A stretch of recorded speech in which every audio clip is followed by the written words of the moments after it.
నమస్కారం ఘంటారావానికి స్వాగతం. ముందుగా ప్రధాన అంశాలు. జూలై 1న బీజేపీ రాష్ట్ర అధ్యక్షుడి ఎన్నిక. ఎల్లుండి ప్రారంభం కానున్న నామినేషన్ ప్రక్రియ.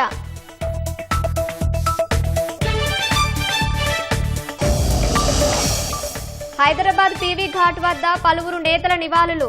దేశ ఆర్థిక రంగంలో పీవీ సేవలు అనుసరణీయమని ప్రశంస.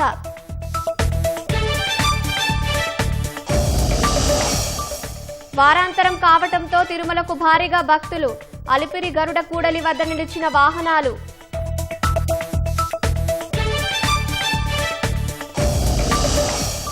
ఛత్తీస్గఢ్ బీజాపూర్లో 13 మంది నక్సలైట్ల లొంగుబాటు. ఒక్కొక్కరికి 50,000 సాయం అందించిన కేంద్రం.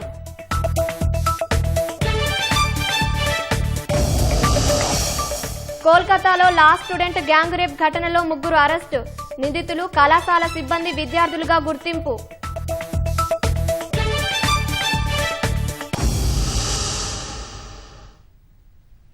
వారాంతం కావడంతో తిరుమలకు భక్తులు పోటెత్తుతున్నారు. అలిపిరి వద్ద వాహనాల రద్దీ కొనసాగుతుంది. తాజా సమాచారం మా ప్రతినిధి నారాయణప్ప ప్రత్యక్ష ప్రసారం ద్వారా అందిస్తారు.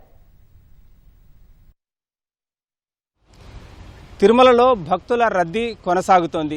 వారాంతం కావడంతో తిరుమల శ్రీవారిని దర్శించుకునేందుకు వస్తున్న భక్తుల సంఖ్య భారీగా ఉంది. ఇప్పటికే తిరుమలలో వైకుంఠ క్యూ కాంప్లెక్స్లో పూర్తిగా కంపార్ట్మెంట్లన్నీ నిండిపోయి శ్రీవారిని దర్శించుకునే భక్తుల సంఖ్య క్యూ లైన్లు బయటకు వచ్చింది. అదేవిధంగా నారాయణగిరి గార్డెన్స్, కృష్ణతేజ వసతి గృహం వరకు భక్తుల రద్దీ క్యూ లైన్లు ఏర్పడ్డాయి. అంతే స్థాయిలో శ్రీవారిని దర్శించుకునే భక్తుల సంఖ్య కూడా పెరిగింది. అధిక సంఖ్యలో భక్తులు తిరుమలకు వస్తున్నారు. మనం ఒకసారి చూడొచ్చు, తిరుపతి అలిపిరి తనిఖీ కేంద్రం వద్ద, సప్తగిరి తనిఖీ కేంద్రం వద్ద ఉన్నాం. ఇవాళ ఉదయం 7 గంటల నుంచి ఇప్పటి వరకు రద్దీ అలానే కొనసాగుతుంది. వాహనాల రద్దీ అధికం అవడంతో గంటల తరబడి ఈ తనిఖీ కేంద్రం వద్ద వేచి ఉండాల్సిన పరిస్థితి నెలకొంది. అలిపిరి తనిఖీ కేంద్రం వద్ద 12 లైన్లు ఏర్పాటు చేశారు. వీటిలో ఒకటి విఐపి మినహాయిస్తే మిగిలిన 2 ద్విచక్ర వాహనాలకు అనుమతిస్తారు. మిగిలిన అన్ని దానిలలో కూడా ప్రైవేట్ వాహనాలు, అదేవిధంగా ఆర్టీసీ బస్సులను అనుమతిస్తారు. మనం ఒకసారి చూడొచ్చు, ఇది విఐపీలకు సంబంధించిన మార్గం సమీపంలో ఉన్నాం. మనము విఐపి మార్గంలోకి కూడా, అంటే వాహనాల రద్దీ అధికంగా ఉండడంతో భక్తులను ఎక్కువ సమయం ఈ అలిపిరి కేంద్రం వద్ద ఉండడానికి అవకాశం లేకోకుండా విఐపి లైన్లలో కూడా సామాన్య భక్తుల వాహనాలను అనుమతించి రద్దీ తగ్గించడానికి టీటీడీ అధికారులు ప్రత్యేకంగా చర్యలు చేపట్టారు. ఇప్పటికే నిన్న 68,000 మంది భక్తులు శ్రీవారిని దర్శించుకున్నారు. మరింత మంది అంతే స్థాయిలో భక్తులు ఇప్పటికే తిరుమలలో వేచి చూస్తున్నారు. మరోవైపు వివిధ ప్రాంతాల నుంచి తిరుమలకు వస్తున్న భక్తుల రద్దీ కూడా అంతే స్థాయిలో ఉండడంతో అలిపిరి తనిఖీ కేంద్రం వద్ద వాహనాల రద్దీ పెరిగిపోయింది. గడిచిన 3 గంటలుగా ఇదే రద్దీ కొనసాగుతోంది. రద్దీ తగ్గించడానికి, వాహనాలను త్వరితగతిన పంపించడానికి అవసరమైన అన్ని ఏర్పాట్లు టీటీడీ చేసింది. ఈ 12 లేన్లలో కూడా వాహనాలను అనుమతిస్తూ ఈ తిరుపతి అలిపిరి తనిఖీ కేంద్రం వద్ద ఇబ్బంది లేకుండా ఉండేలా చర్య చేపడుతుంది. భక్తుల సాధారణ రోజుల్లో అయితే దాదాపుగా 7,000 మంది నుంచి 8,000 వాహనాలు వస్తాయి. కానీ వారాంతాలు కావచ్చు, లేకపోతే ప్రత్యేక దినాల్లో దాదాపు 15,000కు పైబడి వాహనాలు వస్తున్న దృష్ట్యా ఈ రద్దీ అధికమవుతోంది. వాహనాల రద్దీ అధికమవుతున్న నేపథ్యంలో ఈ అలిపిరి తనిఖీ కేంద్రం వద్ద వాహనాల రద్దీని తగ్గించడానికి, తొందరగా భక్తులు తిరుమలకు వెళ్లేందుకు వీలు కల్పించడానికి వీలుగా అలిపిరి తనిఖీ కేంద్రాన్ని కూడా ఆధునికీకరించేందుకు, విస్తరించేందుకు ప్రణాళిక కూడా టీటీడీ రూపొందిస్తోంది. ప్రత్యేకంగా వారాంతాలు కావచ్చు, లేకపోతే ప్రత్యేక రోజుల్లో రద్దీని దృష్టిలో ఉంచుకొని ఇప్పుడున్న 12 లైన్లను దాదాపుగా 18 లైన్లకు విస్తరించేందుకు అవసరమైన ప్రణాళికలు కూడా రూపొందిస్తుంది. మరికొద్దిసేపు ఈ రద్దీ కొనసాగేందుకు అవకాశం ఉంది. దేశంలోంచి, రాష్ట్రాల నుంచి, వివిధ ప్రాంతాల నుంచి సొంత వాహనాల్లో వస్తున్న భక్తుల సంఖ్య అధికంగా ఉండడంతో ఈ రద్దీ మరో అరగంట సేపు కొనసాగేందుకు అవకాశం ఉంది. ఇది ఇక్కడ తాజా పరిస్థితి. కెమెరామెన్ భాస్కర్తో నారాయణప్ప, ఈటీవీ న్యూస్, తిరుపతి అలిపిరి కేంద్రం నుంచి. ధన్యవాదాలు నారాయణప్ప. మాజీ ప్రధానమంత్రి పివి నరసింహారావు 104వ జయంతి సందర్భంగా కాంగ్రెస్ పార్టీ ఆయనకు నివాళి అర్పించింది. రాబో ఆర్థిక సంస్కరణలు దేశంలో అపూర్వ ఆర్థిక వృద్ధికి దోహదపడ్డాయని కాంగ్రెస్ అధ్యక్షుడు మల్లికార్జున ఖర్గే ఎక్స్లో పోస్టు చేశారు.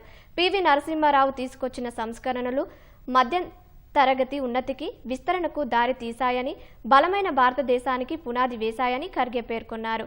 పివి పాలనలో అను కార్యక్రమంలో కీలక పురోగతితో పాటు లుక్ ఈస్ట్ వంటి విధానాలు ఆరంభమయ్యాయని గుర్తు చేశారు.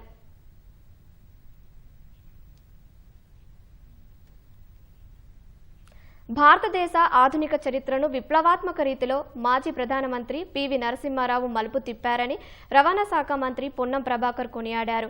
పివి నరసింహారావు 104వ జయంతి సందర్భంగా హైదరాబాద్ పివి ఘాట్ వద్ద పలువురు నేతలు నివాళులర్పించారు. దేశంలో ఆర్థిక సరళీకరణను ప్రవేశపెట్టడంలో, విదేశాంగ విధానాన్ని బలోపేతం చేయడంలో, విద్యా రంగాన్ని ముందుకు తీసుకెళ్లడంలో పివి చేసిన సేవలు అనుసరణీయమని పొన్నం ప్రభాకర్ ప్రశంసించారు.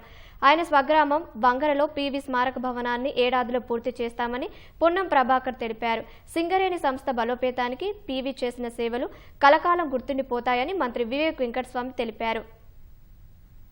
ఖ్యాతిని నిలబెట్టడానికి ప్రజాస్వామ్యంలో అనేకమైనటువంటి సంస్కరణలు, వారు మానవ వనరుల శాఖ మంత్రిగా ఉన్నప్పుడు విద్యకు సంబంధించినటువంటి అనేక స్ఫూర్తిదాయక నిర్ణయాలు, నవోదయ విద్యాలయ సంఘటన కావచ్చు, కేంద్రీయ విద్యాలయ సంఘటన కావచ్చు, అనేకమైనటువంటి అంశాల్లో వారు మార్గదర్శకలు ఇచ్చినారు. మరి ప్రధానమంత్రిగా అయిన తర్వాత దేశం తన కాళ్ల మీద నిలబడడానికి ఆర్థిక సంస్కరణలు తీసుకొచ్చి ఈరోజు ప్రపంచ దేశాలకు మార్గదర్శిగా మారినారు. గతంలో కొంత ప్రయత్నం జరిగింది. వంగర గ్రామంలో వారి మెమోరియల్గా కొంత నిర్మాణాలు చేపట్టాలనే ప్రయత్నం జరిగింది. అది పూర్తి కాలేదు. ఇప్పుడు ఆ పనులన్నీ పూర్తి చేసే దిశల కార్యక్రమం కొనసాగిస్తాను. వచ్చే జయంతి లోపల దాన్ని ప్రజల ముందు తీసుకొచ్చి ఒక మెమోరియల్ ఘాట్తో పాటుగా నాలెడ్జ్ సెంటర్గా అక్కడ ఉండే ప్రాంతంలో అందరికీ కూడా ఈ ప్రాంత బిడ్డ ఏ విధంగా ఎదిగినాడనేటువంటి ఒక ప్రదర్శనతో పాటుగా అంతా ఇన్ఫర్మేటివ్ ఉండే విధంగా ఏర్పాటు చేస్తా ఉన్నాం. ఈరోజు పవర్టీ లెవెల్స్ ఏదైతే బీదతనం ఈ దేశంలో ఉండనో ఇవన్నీ కూడా పైకి రావడం జరిగింది. అంత గొప్ప వ్యక్తి పివి నరసింహారావు గారు. మనం అందరం కూడా వారిని గుర్తు చేసుకోవాలి. అప్పుడు సింగరేణి సంస్థ కూడా మూతపడే సమయంలో పివి నరసింహారావు గారు చెప్తే ఇమ్మీడియట్లీ 400 crores రిలీజ్ చేసి ఆ సంస్థను కూడా కాపాడడం జరిగింది. ఎకనామిక్ రిఫార్మ్స్తో పాటు రూరల్ ఏరియాస్లో డెవలప్ చేయాలని చెప్పి రూరల్ డెవలప్మెంట్ మినిస్ట్రీ కూడా 5,000 కోట్ల నుంచి 25,000 కోట్ల బడ్జెట్ పెంచింది. ఆ రోజులలో ఎకనామిక్ రిఫార్మ్స్ ఒకవైపు, బీద ప్రజలకు ఒకవైపు, అన్ని చోట్లకు అన్ని వర్గాలకు కూడా వారు ఆ రోజులలో ఆలోచించి ఈ దేశాన్ని ముందుకు తీసుకెళ్లడం జరిగింది. వారు నిజంగానే వారి ఆశయాలను అందరూ కూడా ముందుకు తీసుకెళ్లాలని చెప్పి కోరుతున్నాం. జీహెచ్ఎంసీ కార్యాలయం వద్ద బీఆర్ఎస్ కార్పొరేటర్లు ఆందోళన చేశారు. పేదలకు 5 రూపాయలకే భోజనం పెట్టే అన్నపూర్ణ క్యాంటీన్లకు ఇందిరమ్మ పేరు పెట్టడంపై బీఆర్ఎస్ కార్పొరేటర్లు అభ్యంతరం తెలిపారు. అన్నపూర్ణ కేంద్రాలను రాష్ట్ర ప్రభుత్వం ఇందిరమ్మ క్యాంటీన్లుగా మార్చాల్సిన అవసరం ఏముందంటూ నినదించారు. ప్లకార్డులు ప్రదర్శిస్తూ ప్రభుత్వానికి వ్యతిరేకంగా గళమెత్తారు. బీఆర్ఎస్ సభ్యుల ఆందోళన దృష్ట్యా జీహెచ్ఎంసీ వద్ద భారీగా పోలీసులు మోహరించారు. ధర్నాలో మాజీ మంత్రులు, ఎమ్మెల్యేలు, ఎమ్మెల్సీలు, కార్పొరేటర్లు పాల్గొన్నారు.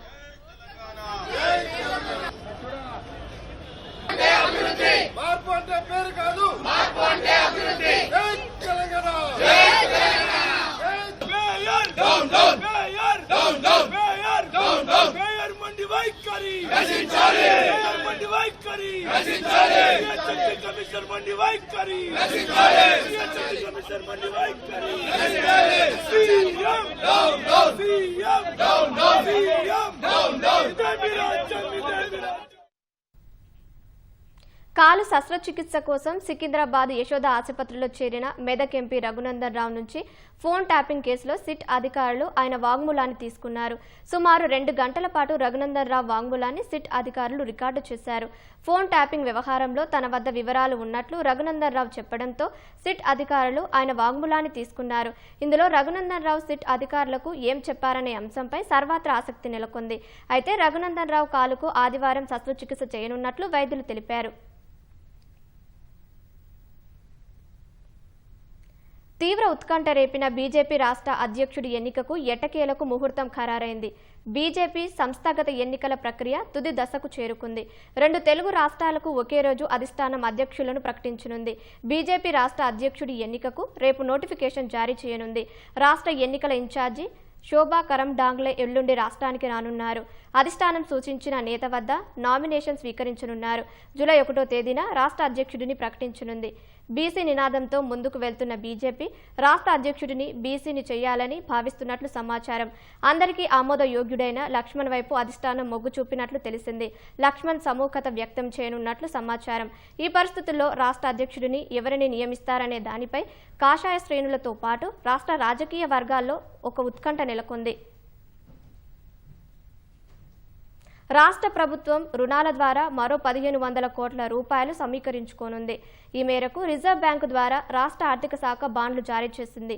800 కోట్ల రూపాయల విలువైన బాండ్లను 24 సంవత్సరాల గడువుతో, 700 కోట్ల రూపాయల విలువైన బాండ్లను 30 ఏళ్ల గడువుతో జారీ చేశారు. వాటిని వచ్చే మంగళవారం ఆర్బీఐ వేలం వేయనుంది. వేలం అనంతరం 1500 కోట్ల మొత్తం రాష్ట్ర ఖజానాకు జమ అవుతుంది. 2025-26 ఆర్థిక సంవత్సరం మొదటి త్రైమాసికంలో రాష్ట్ర ప్రభుత్వం ఇప్పటి వరకు 17,400 కోట్ల రూపాయలు రుణాల ద్వారా సమీకరించుకుంది. రెండో త్రైమాసికంలో మరో 12,000 కోట్లు సమీకరించుకునేందుకు సిద్ధమై రిజర్వ్ బ్యాంకుకు ప్రతిపాదనలు పంపింది. అందులో భాగంగా మొదటి 1,500 కోట్ల రూపాయలు రుణంగా తీసుకునేందుకు బాండ్లు జారీ చేసింది. తాజా 1,500 కోట్లతో రాష్ట్ర అప్పు 18,900 కోట్ల రూపాయలకు చేరనుంది.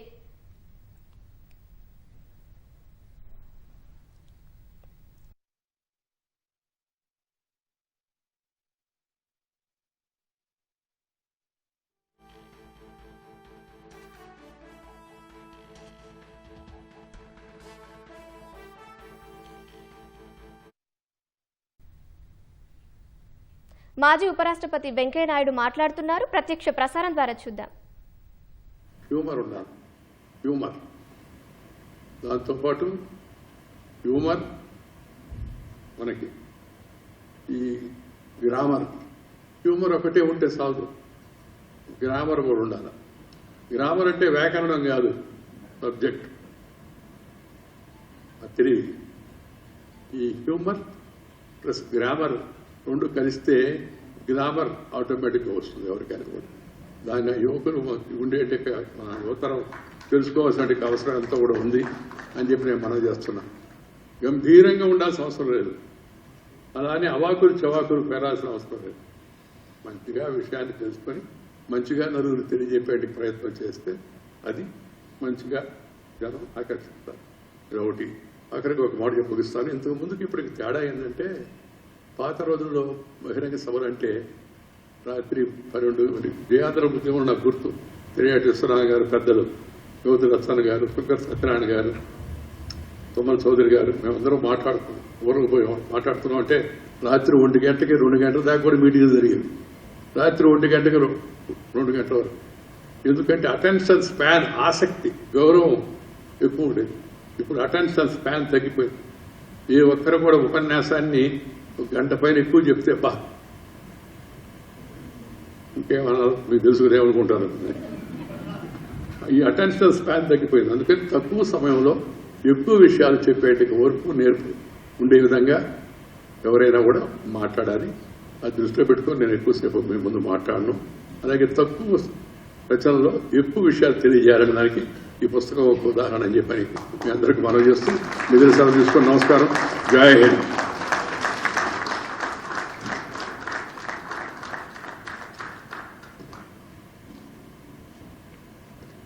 ధన్యవాదాలు సార్. హైదరాబాద్ ఐటీ కారిడార్లోని వాహనదారులకు ఊరట కల్పించేందుకు నేటి నుంచి మరో ఫ్లైఓవర్ అందుబాటులోకి రానుంది. ఔటర్ రింగ్ రోడ్ నుంచి కొండాపూర్ వరకు 6 వరుసలతో నిర్మించిన పీజేఆర్ ఫ్లైఓవర్ను ముఖ్యమంత్రి రేవంత్ రెడ్డి ఇవాళ లాంఛనంగా ప్రారంభించనున్నారు. ఈ ఫ్లైఓవర్ అందుబాటులోకి రావడంతో గచ్చిబౌలి జంక్షన్ వద్ద ట్రాఫిక్ రద్దీ గణనీయంగా తగ్గనుంది. మహానగరంలో వ్యూహాత్మక రహదారుల అభివృద్ధి కార్యక్రమంలో భాగంగా చేపట్టిన ఫ్లైఓవర్లు నగరవాసులకు ఒక్కొక్కటిగా అందుబాటులోకి వస్తున్నాయి. ఔటర్ రింగ్ రోడ్డు నుంచి కొండాపూర్ వరకు 182.72 కోట్ల రూపాయల వ్యయంతో నిర్మించిన ఈ ఫ్లైఓవర్ నేటి నుంచి వాహనదారులకు అందుబాటులోకి రానుంది. ప్రభుత్వం ఈ ఫ్లైఓవర్ కు పీజీఆర్ ఫ్లైఓవర్ గా నామకరణం చేయగా ముఖ్యమంత్రి రేవంత్ రెడ్డి లాంఛనంగా ప్రారంభించనున్నారు. 140 కోట్ల అంచనా వ్యయంతో 2022 మార్చి 1న దీని నిర్మాణానికి గత ప్రభుత్వం శంకుస్థాపన చేసింది. అంచనా వ్యయంతో మరో 40 కోట్లు పెరిగి ఈ ఏడాది జూన్ 15న వంతెన నిర్మాణ పనులు పూర్తయ్యాయి. 6 వరుసల్లో 24 మీటర్ల వెడల్పుతో 1.2 కిలోమీటర్ల పొడవుతో నిర్మితమైన ఈ ఫ్లైఓవర్కు ఓ ప్రత్యేకత ఉంది. ఇప్పటికే అక్కడ 2 ఫ్లైఓవర్లు నిర్మించగా వాటిపై 3వ స్థాయి నిర్మాణంగా దీన్ని నిర్మించారు.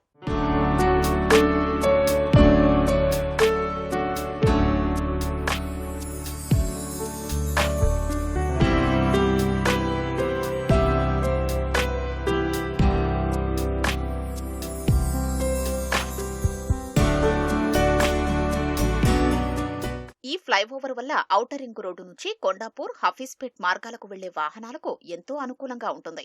అలాగే హైటెక్ సిటీ, ఫైనాన్షియల్ డిస్ట్రిక్ట్ కు మెరుగైన కనెక్టివిటీని అందిస్తుంది. కొండాపూర్ నుంచి శంషాబాద్ విమానాశ్రయానికి వెళ్లేందుకు ఈ ఫ్లైఓవర్ మరింత అనుకూలంగా ఉంటుంది. ప్రయాణ సమయాన్ని ఆదా చేయడంతో పాటు గంటల తరబడి ట్రాఫిక్ లో చిక్కుకోకుండా గమ్యస్థానాల్ని వేగంగా చేరుకోవచ్చు. దీంతో నిత్యం రద్దీగా ఉండే గచ్చిబౌలి జంక్షన్ లో ఇక నుంచి ట్రాఫిక్ రద్దీ గణనీయంగా తగ్గనుంది.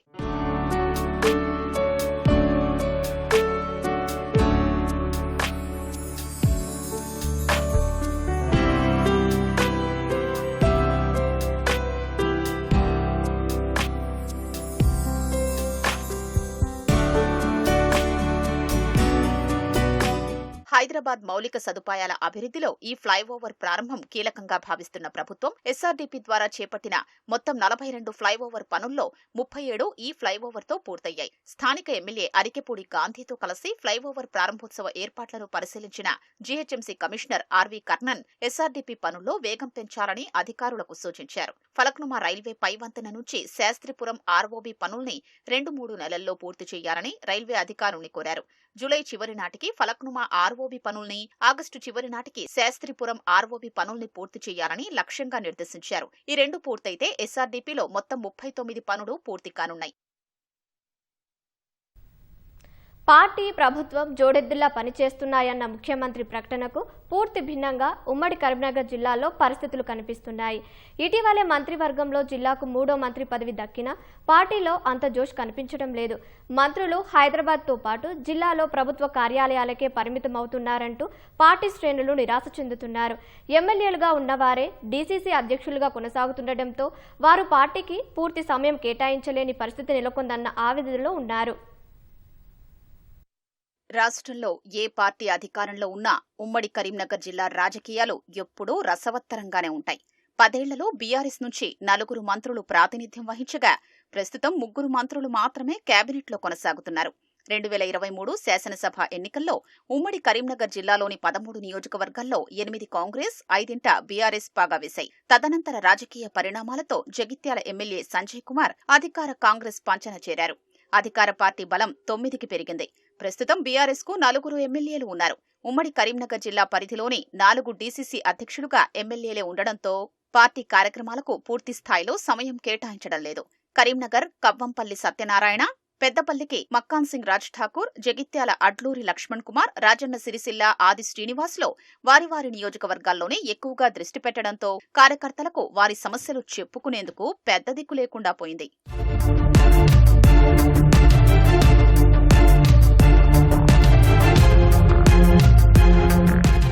మంత్రి పొన్నం ప్రభాకర్ హుస్నాబాద్లో అన్నీ తానై వ్యవహరిస్తూ ప్రభుత్వ కార్యక్రమాల్ని ప్రజల్లోకి తీసుకెళ్లేలా పార్టీ శ్రేణులకు ఎప్పటికప్పుడు దిశానిర్దేశం చేస్తున్నారు. ప్రజాప్రభుత్వం ప్రతిష్టాత్మకంగా చేపట్టిన ఇందిరమ్మ ఇళ్ల నిర్మాణాలు వేరే నియోజకవర్గాల్లో జోరుగా సాగుతుంటే కరీంనగర్లో మాత్రం అధికార పార్టీ నేతల మధ్య సమన్వయం లేక ఇందిరమ్మ ఇళ్ల కమిటీలు ఏర్పాటు కాలేదు. డీసీసీ అధ్యక్షుడిగా ఉన్న కవ్వంపల్లి సత్యనారాయణ కేవలం తన నియోజకవర్గానికే పరిమితమై కార్యక్రమాలు నిర్వహిస్తున్నారు. వేములవాడ, చొప్పదండి నియోజకవర్గాల్లో వర్గపోరు లేకున్నా మిడ్మానేరు భూ నిర్వాసితుల అంశం స్థానిక సంస్థల ఎన్నికల్లో కీలకంగా మారే అవకాశం ఉంది. రామగుండం, పెద్దపల్లి, మంథని నియోజకవర్గాల్లో ఎమ్మెల్యేల పట్ల ప్రజలు కొంతమేర సానుకూలంగా ఉండడం పార్టీకి కలసి రానుంది. కోరుట్లలో బీఆర్ఎస్ ఎమ్మెల్యే గెలిచినా కాంగ్రెస్లో 3 వర్గాలు రాజకీయాలు చేస్తున్నాయి. జువ్వాడి నరసింగరావు, కల్వకుంట్ల సుజిత్రావు, కొమిరెడ్డి కరంచంద్ వర్గాలతో పార్టీ శ్రేణుల్లో అయోమయం నెలకొంది. జగిత్యాలలో ఎమ్మెల్యే సంజయ్ కుమార్, మాజీ ఎమ్మెల్సీ జీవన్ రెడ్డి వర్గపోరుతో కార్యకర్తలు సతమతమవుతున్నారు. కొత్తగా మంత్రిగా ప్రమాణ స్వీకారం చేసిన లక్ష్మణ్ కుమార్ అభినందన సభను సైతం 2 వర్గాలు వేర్వేరుగా నిర్వహించాయి.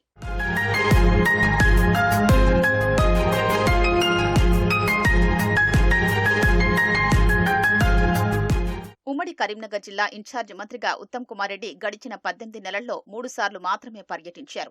ఇటీవలే కొత్తగా ఇన్ఛార్జ్ మంత్రిగా బాధ్యతలు చేపట్టిన తుమ్మల నాగేశ్వరరావుపై పార్టీ శ్రేణులు గంపెడాసలు పెట్టుకున్నాయి. 10 ఏళ్ల తర్వాత రేషన్ కార్డుల జారీ, ఎకరాలతో సంబంధం లేకుండా రైతు భరోసా నిధుల విడుదల అంశాలు అధికార కాంగ్రెస్ కు కలిసొచ్చే అవకాశం ఉంది.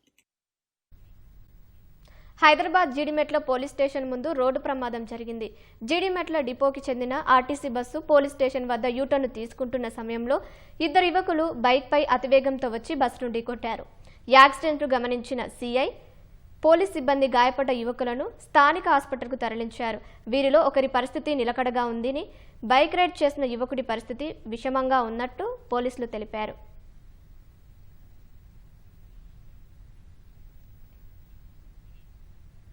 బంగాళాఖాతంలో ఏర్పడిన అల్పపీడనం కారణంగా రాష్ట్రంలో పలు ప్రాంతాల్లో వర్షాలు పడే అవకాశాలు ఉన్నట్లు వాతావరణ శాఖ తెలిపింది. ఆదిలాబాద్, నిజామాబాద్, కరీంనగర్, వరంగల్, ఖమ్మం, రంగారెడ్డి, హైదరాబాద్, మెదక్, నల్గొండ జిల్లాల్లో మోస్తరు వర్షాలు కురిసే అవకాశాలు ఉన్నట్లు ఐఎండీ సూచించింది. వరుణదేవుడా కరుణించవయ్యా అంటూ వర్షాల కోసం అన్నదాతలు ఆకాశం వైపు ఆశగా ఎదురుచూస్తున్నారు. విత్తనాలు వేసి రోజులు గడుస్తున్నా మొలకలు రావడం లేదని ఆవేదన వ్యక్తం చేస్తున్నారు. జగిత్యాల జిల్లా మెడ్పల్లి మండలం వెల్లుల గ్రామంలో వర్షాల కోసం రైతులు వినూత్నంగా పూజలు నిర్వహించారు.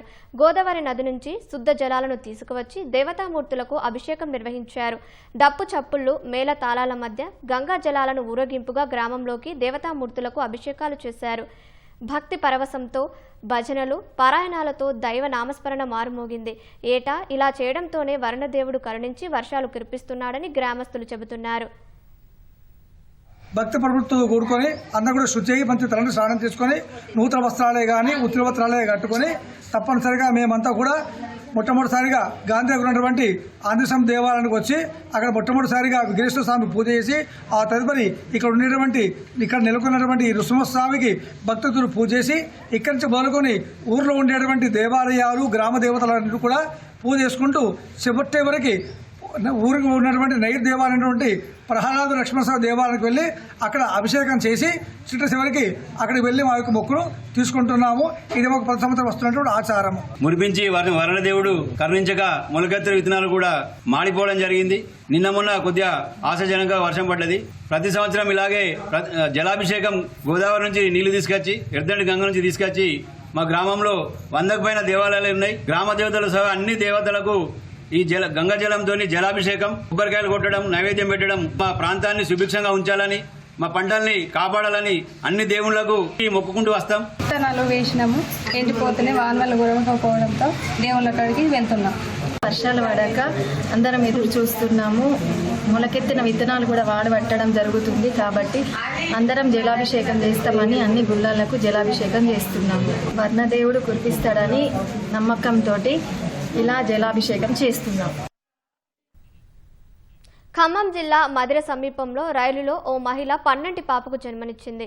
టాటానగర్ నుంచి యశ్వంత్పూర్ వెళ్తున్న టాటానగర్ ఎక్స్ప్రెస్ రైల్లో ప్రయాణిస్తున్న సమయంలో మహిళ ప్రసవ వేదనతో బాధపడుతుండగా బంధువులు మధిర స్టేషన్ మాస్టర్కు సమాచారం అందజేశారు. దాంతో రైలు ఆపి అక్కడ మహిళా సిబ్బంది ఆమెకు పురుడు పోశారు. అనంతరం వైద్యులను పిలిపించి మహిళకు మెరుగైన వైద్య సేవలు అందించారు. సమాజంలో నానాటికి మానవ సంబంధాలు మరుగున పడిపోతున్నాయి. డబ్బుల కోసం రక్త సంబంధికులనే కథ తీర్చేందుకు కొందరు యత్నిస్తుంటే గొడవలు, మనస్పర్ధాలతో మరికొందరు మట్టు పెడుతున్నారు. తాజాగా జరిగిన ఈ ఘటన ఇందుకు ఉదాహరణగా నిలుస్తోంది. ఆస్తి కోసం నవమాసాలు మోసి కనిపెంచిన కన్న కుమారుడే తల్లిపై పెట్రోల్ పోసి నిప్పంటించిన ఘటన వరంగల్ జిల్లా సంగెం మండలం కుంటపల్లిలో వెలుగు చూసింది. కుంటపల్లికి చెందిన వినోద అనే మహిళను కన్న కుమారుడు మద్యం మత్తులో హత్య చేసేందుకు యత్నించాడు. తల్లి ఒంటిపై పెట్రోల్ పోసి నిప్పు పెట్టడంతో తల్లి వినోద పెద్దగా కేకలు వేసింది. బయటకు వచ్చిన స్థానికులు మంటలను నియంత్రించి హుటాహుటిన బాధితురాలిని ఎంజీఎం ఆసుపత్రికి తరలించారు. ప్రస్తుతం వినోద ఎంజీఎం ఆసుపత్రిలో చికిత్స పొందుతున్నారు. 80% గాయాలు కావడంతో పరిస్థితి విషమంగా ఉందని వైద్యులు తెలిపారు. కాకతీయ మెగా టెక్స్టైల్ పార్కులో వ్యవసాయ భూములను కోల్పోవడంతో సతీష్ అందులో వాచ్మెన్గా విధులు నిర్వర్తిస్తున్నారు. ఈ క్రమంలోనే తల్లి వినోదకు సతీష్కు మధ్య ఆస్తి తగాదాలు వచ్చాయి. కక్షికావేశంలో సతీష్ తల్లిని హత్య చేసేందుకు యత్నించాడు. నిందితుడిని పోలీసులు అదుపులోకి తీసుకున్నారు. అరుదైన రాబ్డోఫిన్ ప్లంబ్లీ కలర్ అనే విషపురహిత సర్పం పురుడు పోసుకుంటున్నట్లు జడ్చర్ల ప్రభుత్వ డిగ్రీ కళాశాల జీవ వైవిధ్య పరిశోధకుడు డాక్టర్ సదాశివయ్య తెలిపారు. ఏప్రిల్ 30న మహబూబ్ నగర్ జిల్లా వీరన్నపేటలో ఓ ఇంట్లో పాము రాగా దానిని తీసుకొచ్చామని సదాశివయ్య తెలిపారు. అదే రోజు రాత్రి పాము 9 గుడ్లను పెట్టిందన్నారు. ఆ గుడ్లు బయోడైవర్సిటీ రీసెర్చ్ అండ్ ఎడ్యుకేషన్ సెంటర్లో పొదగగా 6 పిల్లలు బయటికి వచ్చాయన్నారు. సాధారణంగా ఈ పాములు ఆగస్టు సెప్టెంబర్ నెలలో గుడ్లను పొదుగుతాయని, వాతావరణ మార్పులతో జూన్ నెలలో పొదిగిందన్నారు. పాము పిల్లల మెడలపై బాణాల ఆకారంతో పసుపు రంగు గుర్తులు ఉన్నాయని, ఈ పాము విషరహితమని, మనుషులకు ఎలాంటి హాని కలిగించదని డాక్టర్ సదాశివయ్య తెలిపారు.